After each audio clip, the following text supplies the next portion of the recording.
ମୁଁ ସ୍ମିତା ଆପଣ ସମସ୍ତଙ୍କୁ ସ୍ୱାଗତ କରୁଛି ଲର୍ନ ଇନ୍ ପାଇପଲାଇନ ଚ୍ୟାନେଲକୁ। ଏହି ଚ୍ୟାନେଲରେ ଆମେ ପାଞ୍ଚ ଧାଡିରେ ମହାପୁରୁଷଙ୍କ ଜୀବନୀ ବିଷୟରେ ଜାଣନ୍ତି।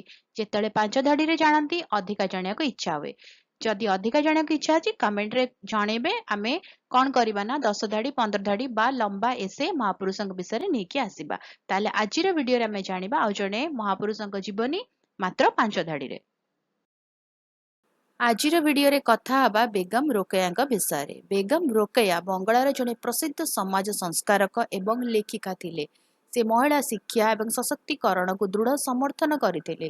ସେ 1911 ମସିହାରେ କୋଲକାତାରେ ମୁସଲିମ ଝିଅମାନଙ୍କ ପାଇଁ ପ୍ରଥମ ବିଶ୍ୱବିଦ୍ୟାଳୟ ପ୍ରତିଷ୍ଠା କରିଥିଲେ। ତାଙ୍କ ପ୍ରସିଦ୍ଧ ଲେଖାରେ ସୁଲତାନଙ୍କ ସ୍ୱପ୍ନ ଅନ୍ତର୍ଭୁକ୍ତ, ଯାହା ମହିଳାମାନଙ୍କ ଦ୍ୱାରା ଶାସିତ ଏକ ବିଶ୍ୱକୁ ଦର୍ଶାଇଥିଲା। ବେଗମ ରୋକେୟାଙ୍କୁ ଭାରତ ଏବଂ ବାଂଲାଦେଶରେ ମହିଳା ଅଧିକାରର ଅଗ୍ରଦୂତ ଭାବରେ ମନେ ରଖାଯାଏ। ଭିଡିଓଟି କେମିତି ଲାଗିଲା ମୋତେ କମେଣ୍ଟ କରି ଜଣାଇବ। ଯଦି ଭଲ ଲାଗିଲା ତାହେଲେ ଭିଡିଓଟିକୁ ଲାଇକ୍ କରିଦେବ, ଭିଡିଓକୁ ସେୟାର କର, ଚ୍ୟାନେଲକୁ ସବସ୍କ୍ରାଇବ କରି ବେଲ୍ ଆଇକନ୍ ପ୍ରେସ୍ କରି ଅଲ୍ ନୋଟିଫିକେସନକୁ ଅନ୍ ରଖିଥା। ରହୁଛି ତାହେଲେ ଦେଖା ଆଗାମୀ ଭିଡିଓରେ। ନମସ୍କାର।